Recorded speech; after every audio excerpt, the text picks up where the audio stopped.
The Linkup. The Linkup. The Linkup podcast with Badger and Paul Carroll. The Linkup. The Linkup. The Linkup. The Linkup. The Linkup. The Linkup. Afternoon all, this is episode 11 of the Linkup podcast with myself and the main man that is PC in a car again. Yeah. This is my podcast studio, man. I don't think he owns a house. I don't think though. Like every time we come into the Zoom call, it's like, and we put. Oh no, he's in a car. I think you live in a car. Oh, he's now even gone. There you go. Yeah. That's you lost your vision there, Paul. I'm back now. But we're very excited to have a guest on the show. I'm going to let Paul do the introduction. Yes. So big up everyone who's locked into our previous episodes, and for anyone who's hit us up on the gram. Today we've got a special guest. One of my close friends, excellent DJ. His name's Dale, but you probably know him as DJ Cybernetic. Yeah, man. So, Cyber, are you in? I'm in. Yeah. How's it going, bro? Yeah, I'm good. Firstly, just introduce yourself and just tell us, like, how you got into DJing and what got you from starting to where you are now, and what you've done in between, and then we can just, like, go into detail, basically. All right, without sort of like going on and on and on. Basically, yeah, DJ Cybernetic. I got into DJing in a different way. I basically started out as somebody that loved hip hop and got into like street dancing when I was a kid. Started popping, doing robot loving tunes, basically collecting on tape back in the day, recording off the radio. Nice. No access to kind of any other music any other way at that point. And then when was this, Dale? Early 80s. Basically early 80s days that I started like seeing things going on, like hearing things like Planet Rock, Rapper's Delight, The Message, when it wasn't old school. Basically seeing people like doing some popping on TV, and me just being like, Jesus, what is that culture? What is that? I want to do that. Yeah, and then kind of getting wrapped in that way, really, by hearing new tunes. And then obviously people had stuff on tapes. People were taping. A lot of people used to try to like record stuff on radio from Capital, Kiss FM, on like when it was Pirate. They're trying to like go up into the hills in Avebury with big massive CB radios so they could get these like master mixes of all these import tunes back in the day. And then you couldn't buy these songs. No, you couldn't really buy them. There was no Spotify, there was no YouTube. You couldn't like rack it by downloading it and then like converting it. You literally had to beg, borrow, or steal people's tapes of recordings that they've done on vinyl onto a tape, or that you had to find somebody that you basically pause mixed a radio show that somebody had done, like Red Alert or I don't know. You know, one of those old school DJs or whatever that had done a mix, midnight master mix on Kiss FM or Capital, Westwood, early days. Yeah. You know, when he was like playing like, I don't know, like imports of like old school electro, rap and hip hop before he sort of like started to convert into the way that he changed over the years. But, you know, like vinyl, to get vinyl back when you were at school, geez, man, there was nowhere selling any vinyl unless it was like secondhand and it was like rock and roll, Shawaddy Waddy or something. It weren't really hip hop. Nah, you had to go like big city styles. You had to go like to London to Groove Records. You had to go like somewhere like a bigger place to get it. And imports were like the money back then. They were like, even then, they were like $5, $6, $7.49 in the 80s, you know, for a slab of wax. And you had to choose. There wasn't any of this like racking loads of tunes. You had to choose, not unless you were a rich kid, and there was a few of those going up to London racking the crates and that, like either trying to like get the best imports. But for me, I had to choose. But I wasn't even a DJ. I'd just be collecting tunes that I liked, one or two that I used my money, that I pocket money, or like I said, I got through some other deal of getting money and giving them to my friends to go and get the tune that I wanted and bring it back like that. If you were a DJ, God, there was a lot of repetition of DJs playing certain bangers back then over and over again, because the access, unless you had bare money, you couldn't buy the tunes, basically. And some of them weren't even coming out, or you had to try and buy an album that had a few of the tracks on, but then the quality differed. you had like skinny off like vinyl that used to feed back when you were playing it. But I used to just play mine on a tape deck vinyl. This was pre-DJ Cybernetic. Yes, this was listener Cybernetic. Yeah, so that was listener. So DJing wise, basically, I always done youth work with kids, so we were doing like teaching, popping, breaking, graffiti, and that. And we applied to the Arts Council to get some decks to like teach kids DJing with like another DJ. And at the end of the process of getting the money and doing the project, taking it around youth clubs and stuff like that, we ended up keeping the decks. And Banksy had one, and I had one. My mate Banksy, like Swindon legend b-boy, and not the he ended Banksy, up. No, not the. Damn, we found him. Another b-boy Banksy. He's well known as well, but he ended up because my kids were coming, so basically I was having twins, like they were coming, and he felt a bit like guilty about it, so he said, "Oh, I'll let you have the decks for a certain price, one of the decks," and then he let me keep it. So my record collection ended up being sort of like a DJ collection, but I had R&B, I had swing, I had like old school electro, I had like EPMD, I had like I can't think what, like 90s hip hop.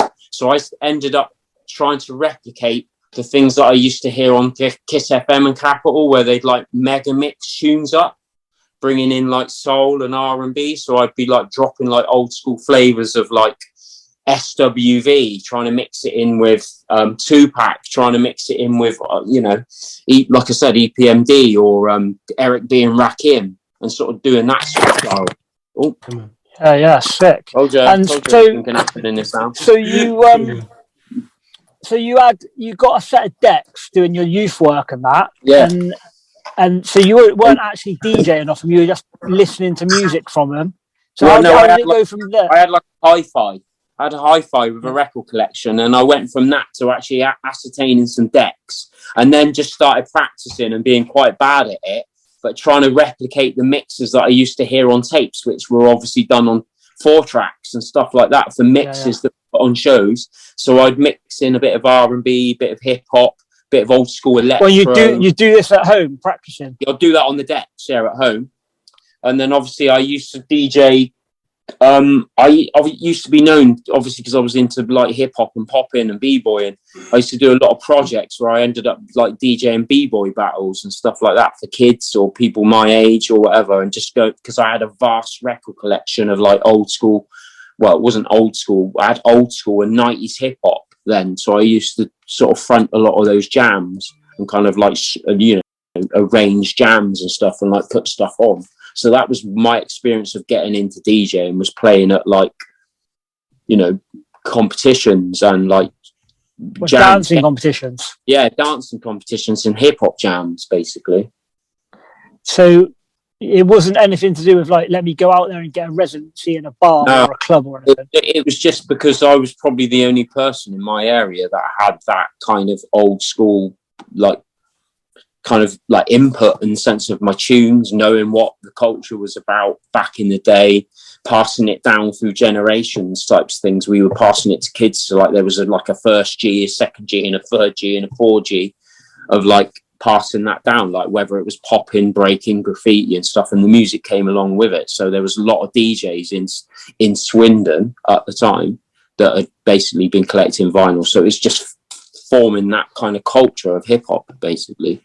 But I always liked R&B and soul, and because I used to go to Soul All Dayers, where they would play a mixture of all of it. We'd go off on the coach to Nottingham, to Birmingham, at weekends, going to these like all dayers that had like acts there, like Eric B and Rakim, Lisa, DJ Cheese, which sounds funny now, but he was like the world DMC champion. They used to have it every day, and you'd have like loads of tracks from people coming from 80s soul to L Cool J. When he first come out, they were all performing there, so we used to go there. So my kind of influence was massive, even though I was a hip hop head.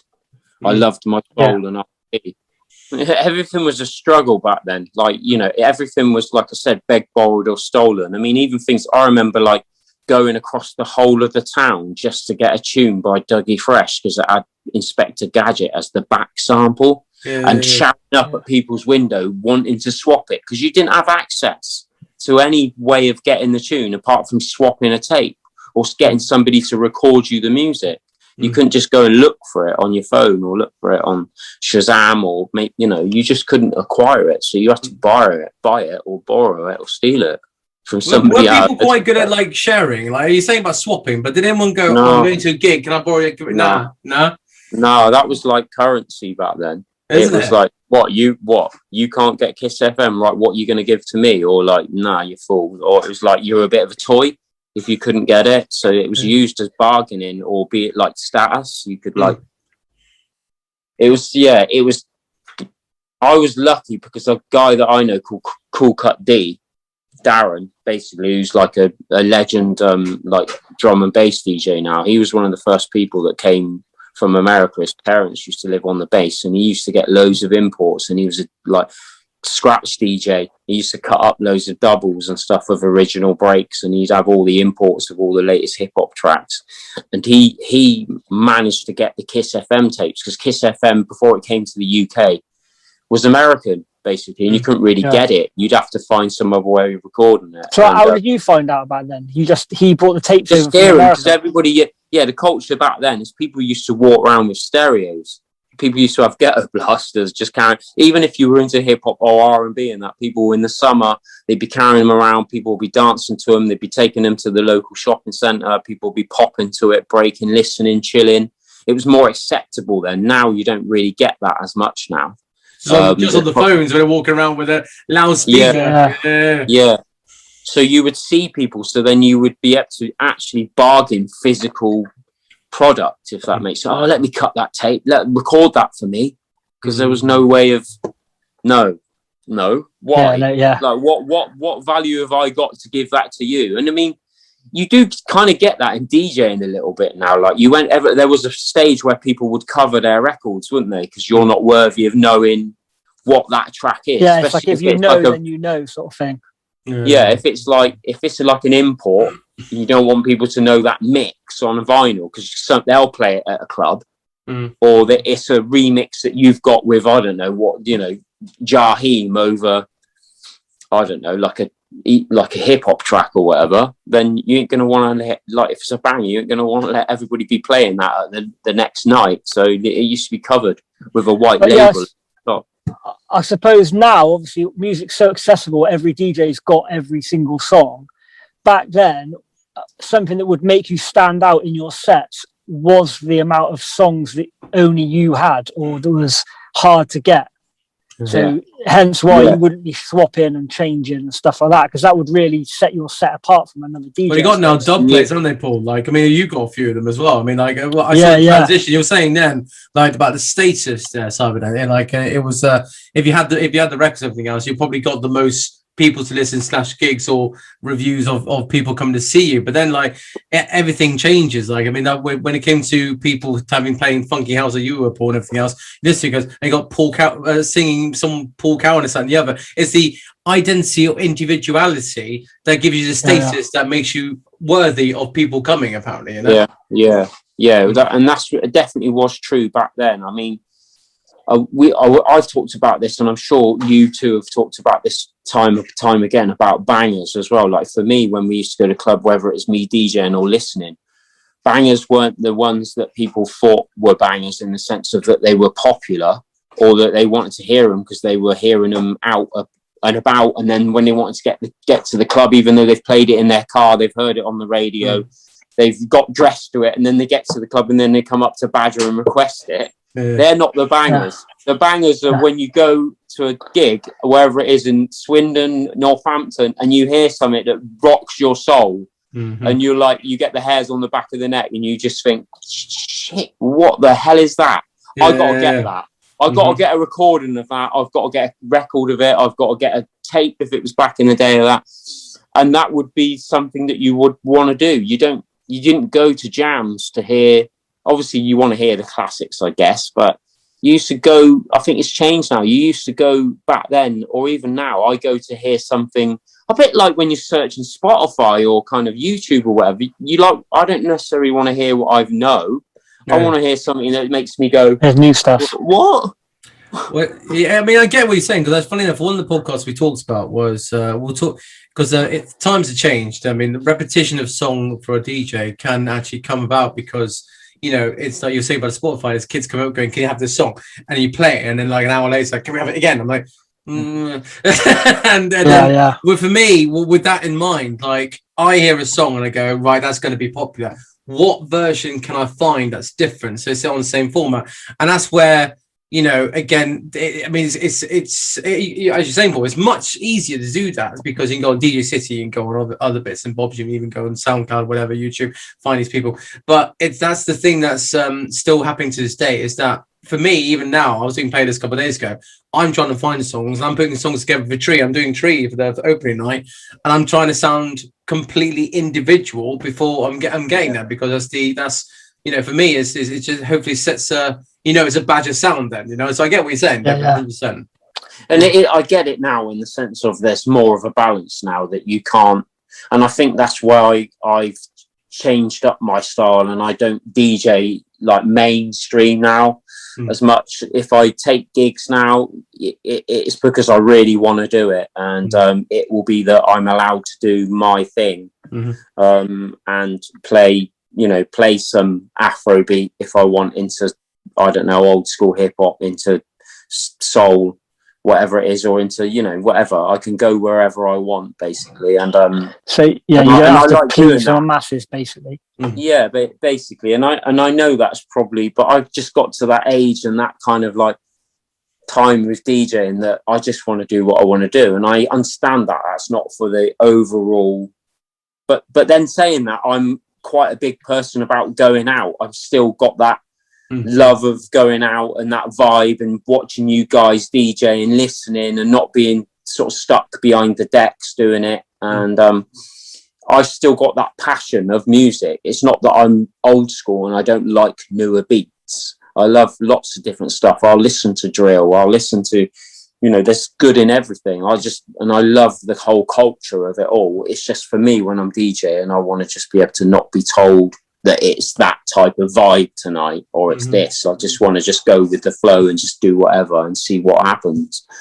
But back when you were playing, like in your residencies and your club gigs back in the day, were you under a lot of pressure to play the crowd pleasers, or were there a lot of venues putting pressure on you to play this and that, or was it more generally the DJ does what he does and he's left to do what he wants, sort of thing?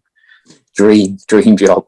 I think it was still there, but it was for different reasons. I think it was less in certain ways because people have got more access and more. I've listened to some of the podcasts. They've got that back then, from what you guys were saying as well, is that there's a lot of flickability now. People flick their attention span lasts, 3 seconds, so they can get what they want and they can create their own playlist. I think a lot of people used to go out to socialize and have a drink and listen to music. They still did the whole kind of like, oh, have you got this and have you got that, or have you got anything a bit more, whatever that is.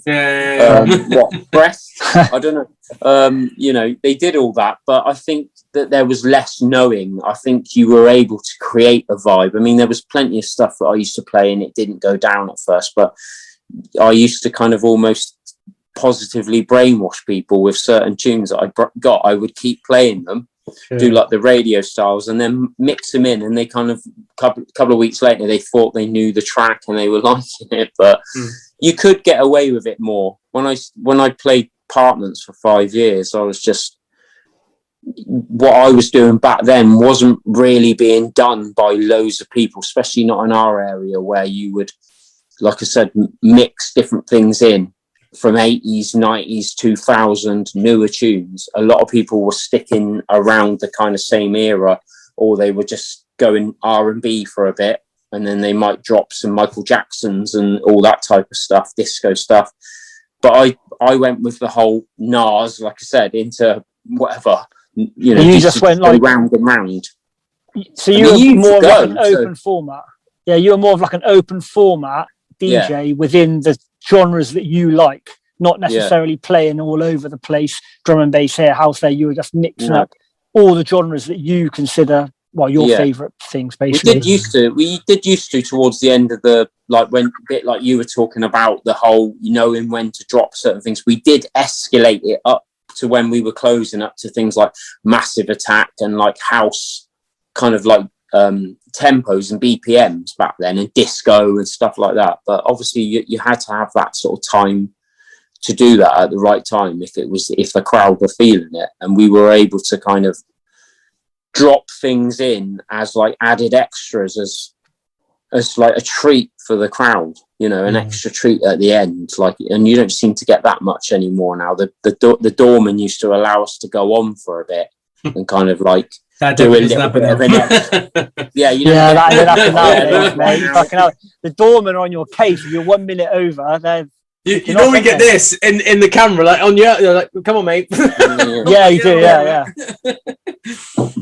Yeah, people want to go home more now, but I think that's definitely changed for me. I don't know about you guys. All that type of culture about requesting, and I mean, like Mark Devlin, I probably the same as a lot of DJs could write a book on the amount of things that we've heard in clubs that people say to you. It's just unreal. Just the things that people think that you do or they want to hear. Plug your phone in. Could you plug it in? I got it on my phone. Just plug it into your system or whatever. That's quite funny. Well, I think it's funny you should say that, because one thing that's slightly something I'm going to learn recently, was slightly going off subject, but you just said it, is I've just bought myself a new controller, and the accessibility of the thing called Tidal, thing called Spotify, thing called SoundCloud that we know, and everything else. And now you can integrate that into this particular device I've got next to me. You can sign into your account, and then it gives you access to all music through Wi-Fi. You pretty much and you can DJ from it. You can DJ from it. So with this thing, would you? The thing is, you go. Obviously, we've all been down this road before. Like Cybernetic was just saying, they come and go. Can you play this? Put it in a mixer. It'll be fine. I've got the cable. And this and the other. Yeah. And but then you haven't heard it. So it's one of these things where great idea to have everything on demand, but are we still going to play it? Are we going to be just at the request DJ? Is it going to fit into what we've just been doing? And it's. I don't know what you think of the evolution of technology now, Cybernetic, but like it's how are you seeing this? I mean, even with this new control thing now, with no vinyl, it's just everything's on one thing. How are you liking where it's going? Are you? I've got a controller, and I love it. I was hard like core vinyl DJ for years for my residencies, but as much as that's cool, because you can see the covers and you have that mental, psychological, where it is. You might drop past things. It took me a while to do that, where you're flicking through and you go, I'll play Nas, no, I'll play SWV, or I'll play whatever, Drake or whatever. Oh no, I actually won't play any of them. I'll get them ready and I'll play that. Trying to remember the tracks in your brain if you haven't got them in playlists on your Serato, I struggled with. I think that's psychological, being back the vinyl days. But now I've actually got over. I've still got my vinyl, but I've tried DJing a little while ago with vinyl again, and I was struggling. I was looking for cue buttons. I was looking for, and considering how I was before at Apartments and all those other places, dropping them in, cutting them in, knowing where to push it, whatever. It's kind of like, I feel like I've gone backwards that way. But then it's kind of like I never would want to be without my controller now, because I've got everything on there from, like I said, drum and bass to house. It can go anywhere, rather than having six massive bags that I used to carry around with something for everybody, but still in similar genres. Now I can go literally anywhere, from, not that I would, but, wedding tunes to country and western to hip hop to soul, funk, electro, house, drum and bass, Afrobeat. That's cool about controllers. And I don't think I'd want to go back, to be honest, because you've got it all there ready. And why should I punish myself trying to make it difficult, trying to get dub plates and stuff like that on vinyl when you can't get the access to music? That's what's changed for me, that you had a lot of younger cats coming up DJing. just getting my whole record collection on their like Seratos or Serato vinyl or whatever, and I'm just left behind trying to like scrape my mixes together on vinyl. Nah, definitely Serato or whatever it is. That's I was going to quickly show this is now the new thing. Everything's on there. That's it. Serato mixer. It's a Denon Prime that's Go. the Denon one, yeah. So this is that computer screen you see there has got a database of all the music and it can Wi-Fi to everything. That is all I need to take on now, and that's it. No laptop. That's crazy. It's crazy what technology is doing now. Just thought I'd show you anyway. that little plates as well. Oh, sorry. Yeah, man, little plates and everything. I got it last week. I'm bewildered, my friend. Like I can't, but the music is on there. An SD card. That's a good 7,000, 8,000 songs on there. That's crazy. I was looking, going, how is this possible? Seriously, like in the days of like what you're saying as well, and that's where it is nice that we got this like this whole new evolution of technology now, but it still bewilders me to this day. Like you were seeing that on the opening night of Swindon, Paul, but it's bewildering.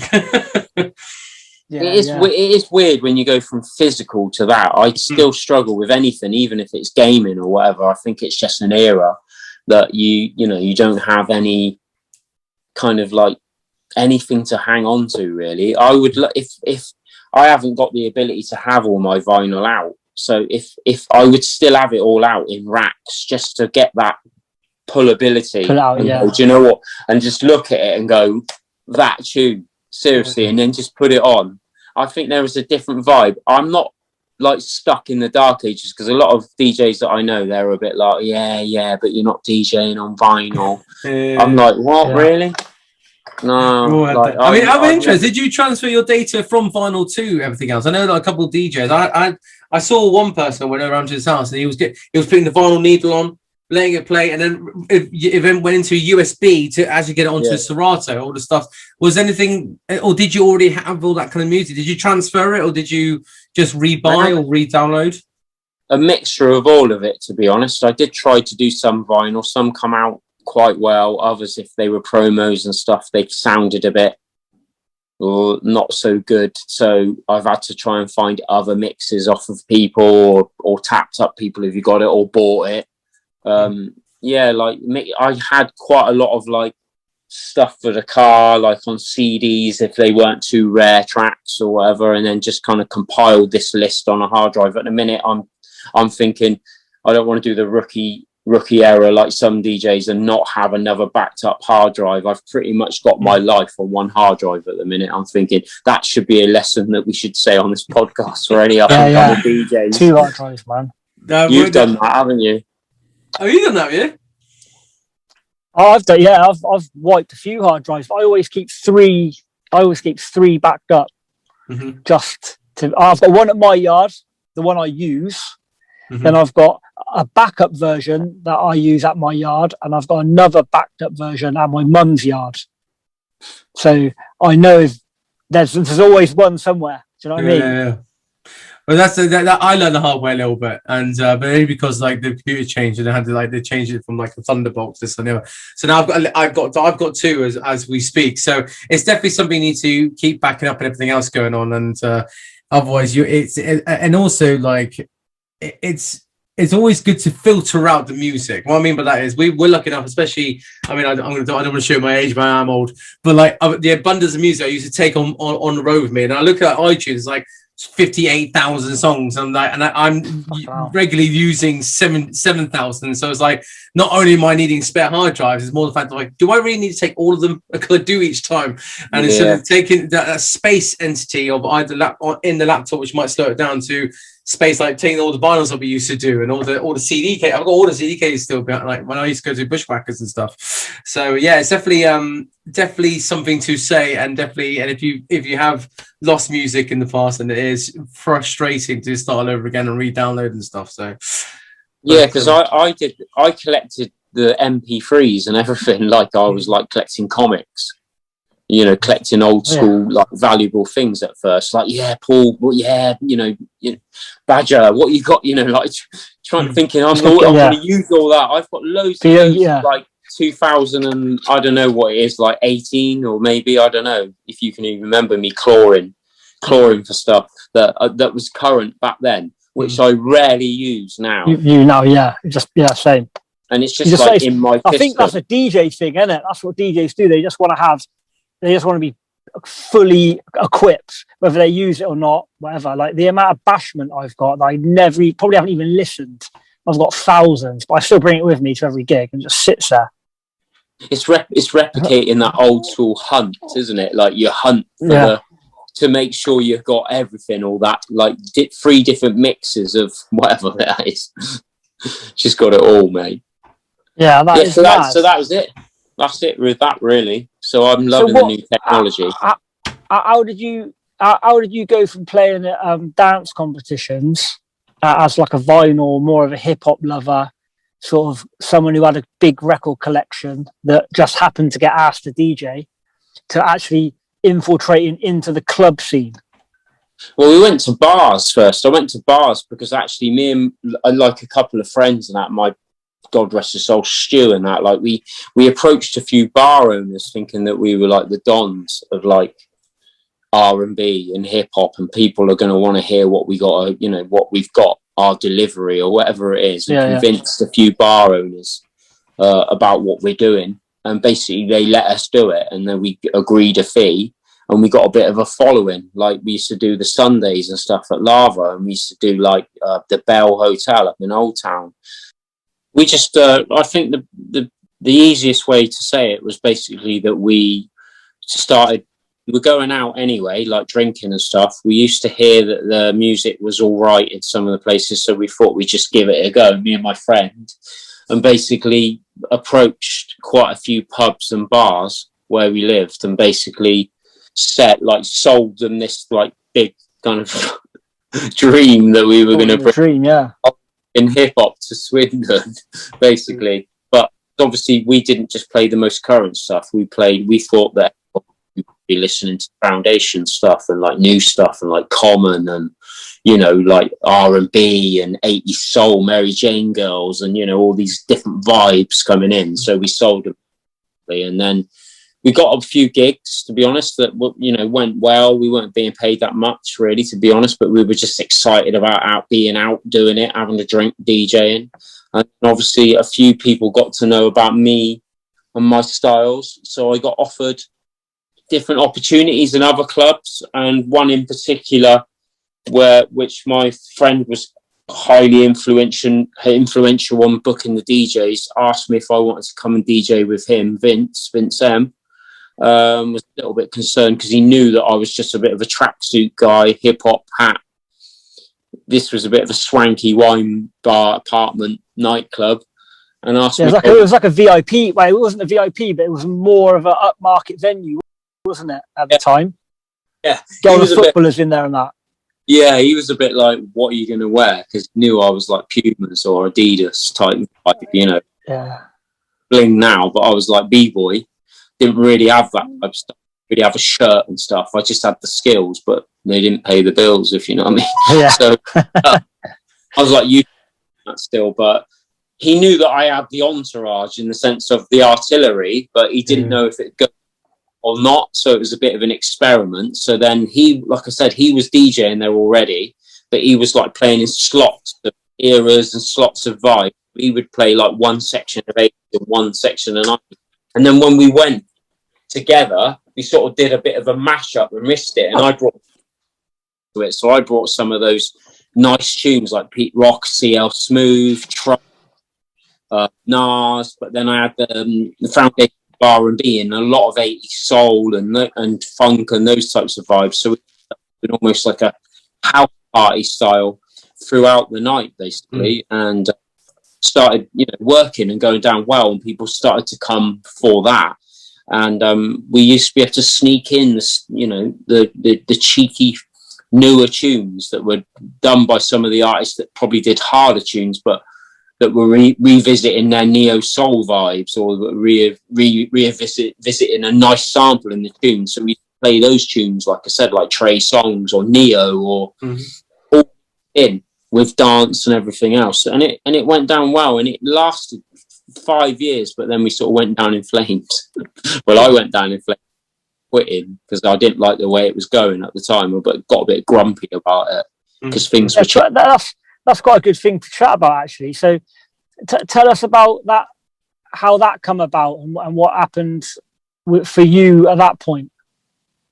Well, I mean, just to say that, you know, now I'm different, and I have all of everything that goes on. But back then, I was quite, although I was open with my mixing styles, I was quite tunnel visioned about what, probably coming from hip hop, about what I was into, what I would expect, how it should be, what I would play, and everything else. Yeah. And I think a lot of different cultures started to come into the bar vibe. So you had a lot of like Twice as Nice, like other nights that was similar to that, playing a lot more of that kind of urban, harder beat. A bit more gangster. Yeah, a bit harder, less soulful R&B, and even less soulful like MCing and that. And I'm not even talking about like your, like I said, your Commons and your like Tribes and stuff.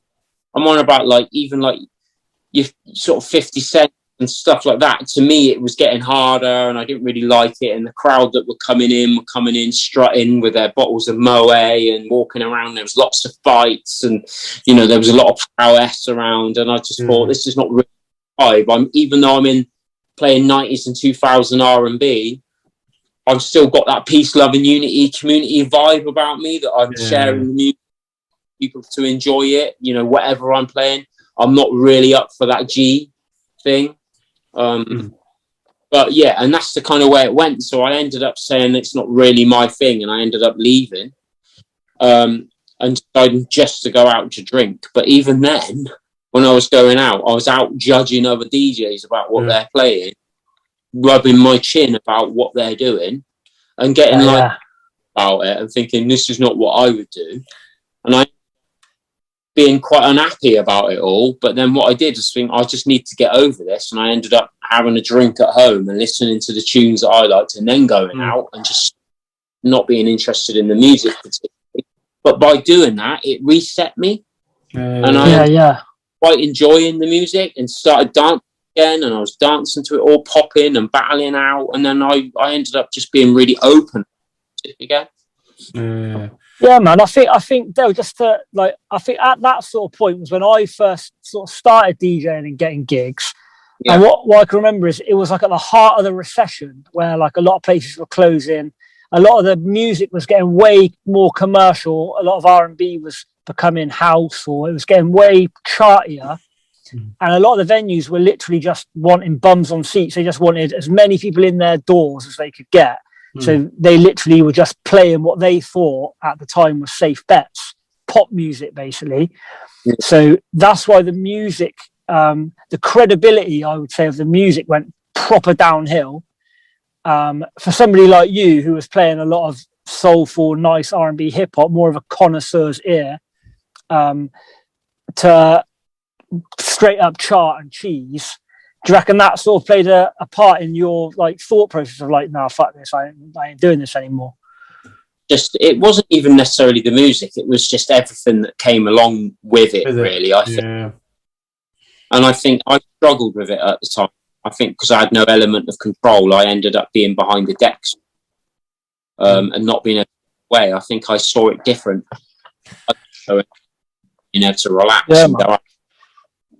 So Dale, talk to us about like what else you've been doing. Are you currently DJing at the moment, or are you still collecting tunes, or what have you been doing throughout lockdown and stuff?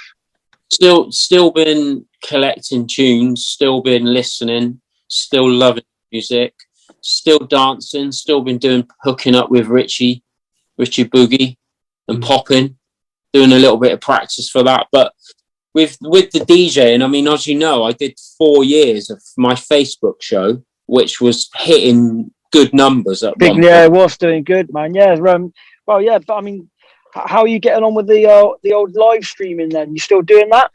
I did a year on Twitch, but to be honest, I think I was listening to your podcast the other day. I was listening to the Twitch, the one where you were talking about Twitch, and Badger. He's done well on Twitch as well.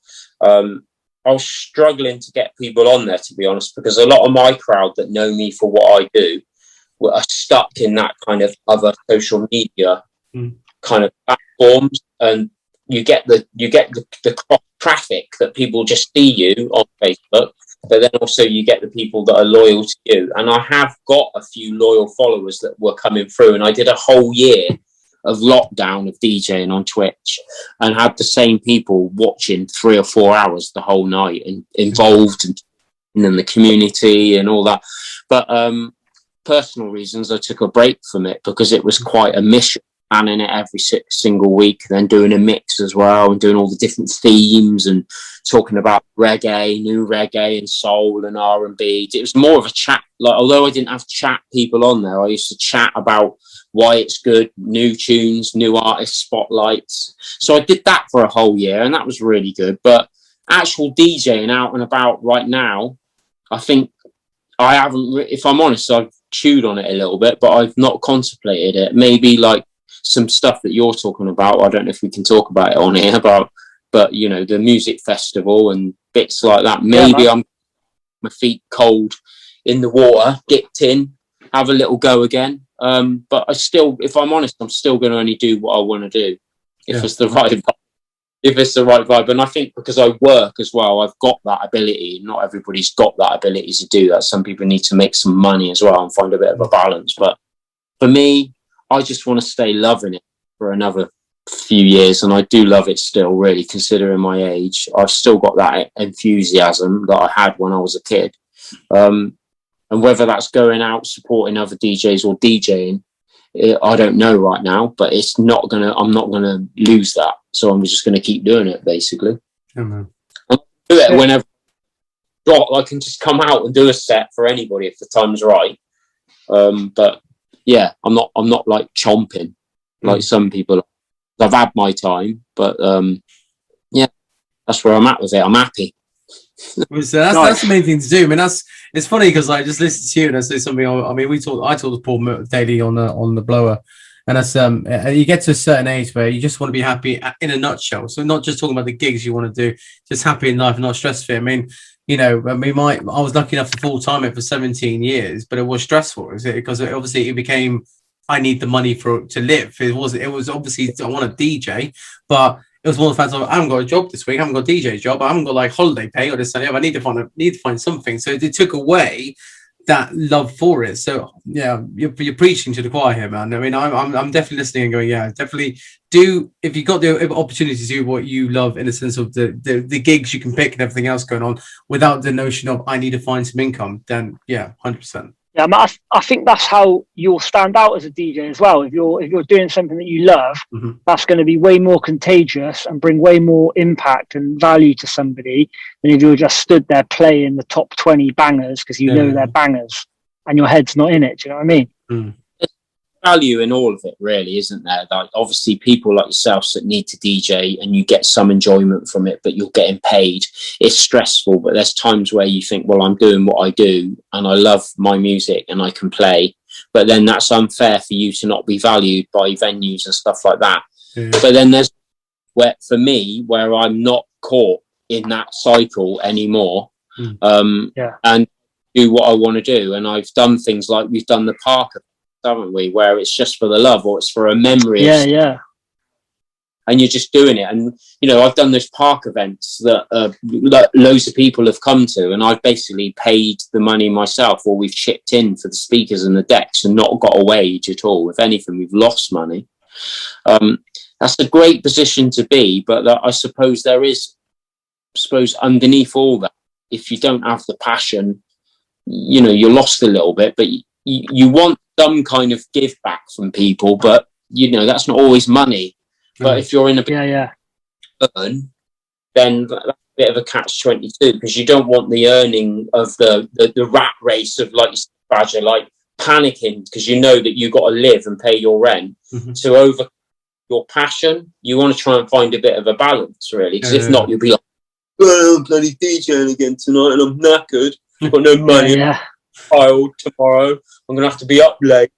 It's a bit harsh for DJs, I think, because there's not a general understanding of, you know, it was a good point that you were making on your other podcast I was listening to about the whole, they don't realise that you're planning, you're doing 6 hours planning of your set or whatever, or getting your together or whatever it is. I know it sounds silly, but you're planning because you want it to be good. You're driving there, your petrol, you're tired, like you got to work function the next day, whatever it is. I do think you should get more love for it, really, and I think DJs see it, but others don't. Well, I think you're right. I think it comes with every kind of, especially with it's very, very deep conversation. With the generation we've got, especially at the moment, things are lucky for them. They didn't get everything's first hand, and it comes with any kind of job you go to. Like even like you can go to the supermarket, you get yourself some ham from delicatessen. It's there, but actually there was a way of it getting to them, and they'll process this over, and it's one of these things where no matter what, especially when it comes to DJing, because especially when there's all alcohol involved and everything else, and you haven't played a song / not playing the right genre, it's one of these things where a lot of people don't understand. It takes a lot of time to get things sorted, get the right music, get that planning going on, especially with people who do love their music either on a niche way or even just being a personalized DJ and turning up to these commercial gigs and doing a good job in that sense as well. When people walk in, they just see you and they just go, "Oh, you just turned up and play," and that's far from the truth, That's the thing. They don't understand, and why should they? To a certain extent, because of their age or whatever. Because obviously there's a core. They're just there to have a party, aren't they? They don't really want to think too much into it. Yeah, they don't. And I think DJs do have to if they do. I know it's a bit like. The marketplace for DJs at the moment, it's almost like the venues have all the power unless you're like a huge DJ, then you get a bit of a swing back. So you always have to pretty much do or fit within the regulations. Whereas I think there should be a point where DJs go, look, I'm not doing that for that amount, or I'm not doing that for that.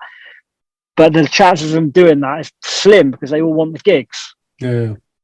Does that make sense? Mm-hmm. Yeah. But well, the other thing is as well, which you touched on just now, is that they're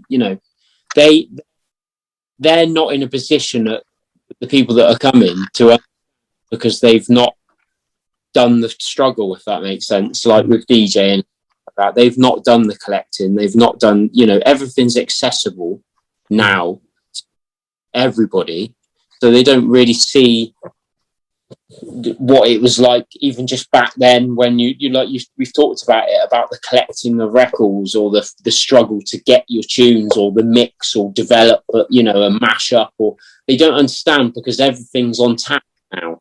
That's like something I really struggle with, because nothing seems like it's magical as such now, like going to see a DJ or going to hear a latest mix, or everything's accessible now. It's like I heard you talking about mixtapes and stuff, and I don't think really that many people are interested in mixtapes at all now. There's nothing that would draw you. You could be absolutely a bit, or cutting, scratching, doubling, dropping a mix over an acapella, but they would rather, like you said, see you and your dog running. On TikTok. They would. Oh, you had that podcast, love it. And that's the truth. That's the thing, is that it's so surprising. Not only that, one thing that we touched on the subject at one point, but I'm sure you're a fan as well. And I drop into Jazzy Jeff's little Instagram for like a live stream, and I look at it, and I mean, it has picked up numbers. They're hitting the 800 numbers now, so I'm glad he's got the licensing sorted, everything else going on. But if you sit there for 2 minutes and watch the numbers, it'll go 800, 600, 400, 200, 600, 500. And that's because they were scrolling, aren't they? Well, it's not just that either. Like, you can listen to a tune, like, oh, it's Jeff, I can listen to it. Oh, I don't know this tune. I'm off. And then go for a minute. There's no continuity of watching a DJ, even if you like him and you go, I'm going to go to the gig. The minute they don't like a song or don't recognize it, it's like, there's no focus anymore. There's no like appreciation. I'm going to sit there, I'm going to go, oh, do you want to go do something? We'll come back in a minute. I'm like, all right, cool. And I mean, obviously we can't be, like dumb, hard done by that this is going to happen. But again, it's as everything's so accessible, and that's why it like on the phones they go Spotify playlist, and you probably notice. I mean, I noticed with my younger cousins when they play half a song, and after half a song, like, oh, I'll listen to something else. It's like not even a full song anymore. So that's what we're dealing with nowadays. That's what it's worrying, isn't it? It's kind of like, yeah. And flick. And it was flick. It's in there. And you think if Jazzy Jeff, with his thousands and thousands of followers, can hold, like, to me, if I had 800 people, I'd be like, mind you saying, be on Facebook, I used to have a pull of 6,000-7,000 people in the early days. Do you remember that, Paul? Yeah, I do. Yeah. You had big numbers on there, man. When I started doing the whole streaming thing, there was a lot of people watching my show because they were curious about what it was. And then obviously at the time, people got to do, loads of people started streaming, coming on. Obviously, we don't want to go into the whole what Facebook have done, but even now they go through all my shows from 4 years ago and they're muting them all now because they're copyright reason that now because they've obviously changed the rules again. But yeah, I think people have just been overexposed and then exhausted by it all now. I just don't think they know where to turn. I think they probably can't wait to go out because they're looking at our faces on phones going...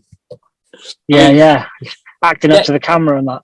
Definitely on Twitch. I'm not being funny. Like, I still like watching DJs and that, but there's sometimes I watch DJs and I just think, you're loving it. I can see that. But it was almost like, if I can say, a titty bar, because they're on there and they're like getting that, like you get your bits and stuff, don't you? Literally, like you're hooking them for the bits, and they're going, and they're not saying, oh, easy cyber or anything. They're just literally talking to the people that are giving them bits, and that's it. It feels a little bit like, I don't know. They're doing a lap dance to try and get some money, 100%. Gotcha.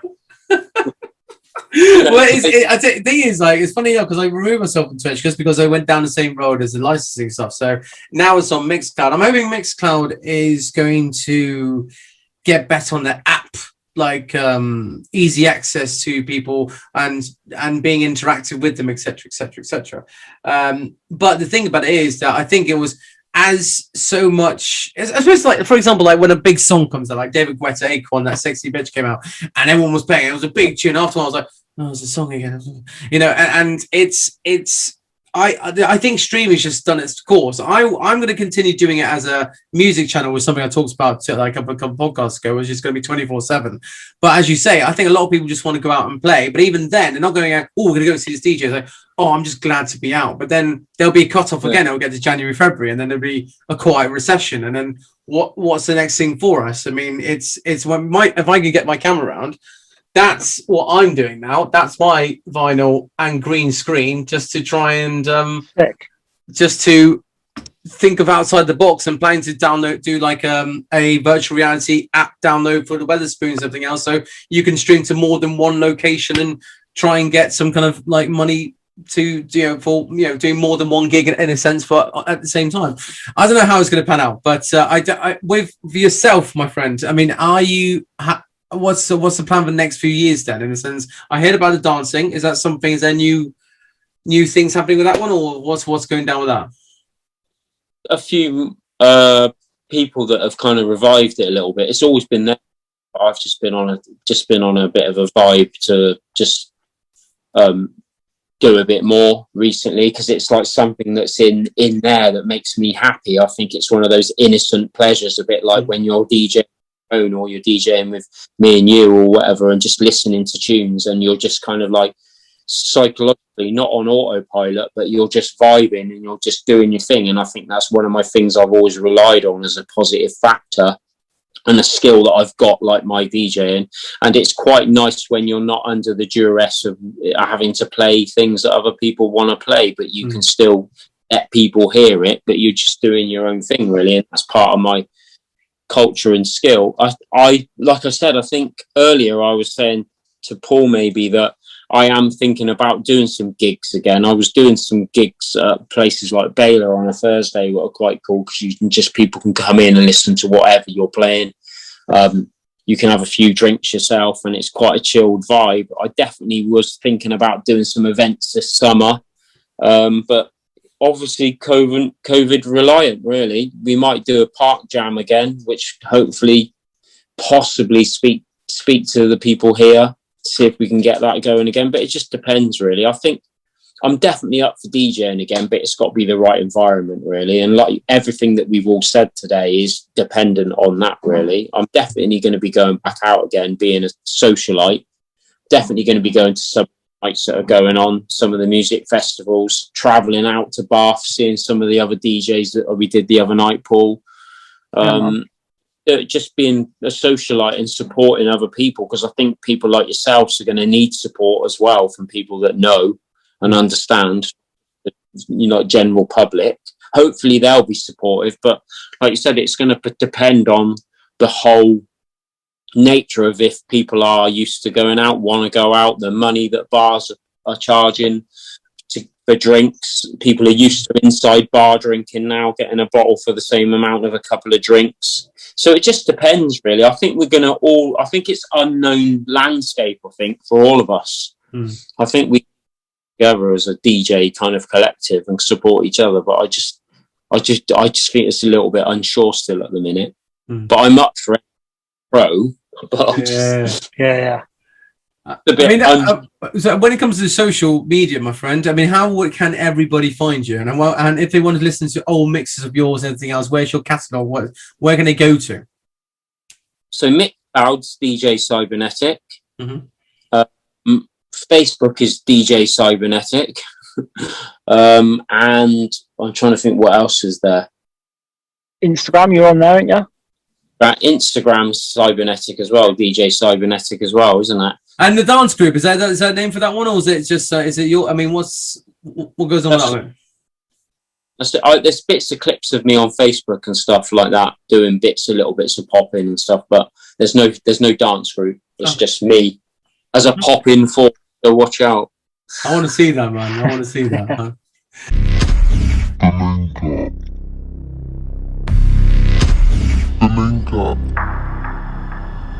The Linkup.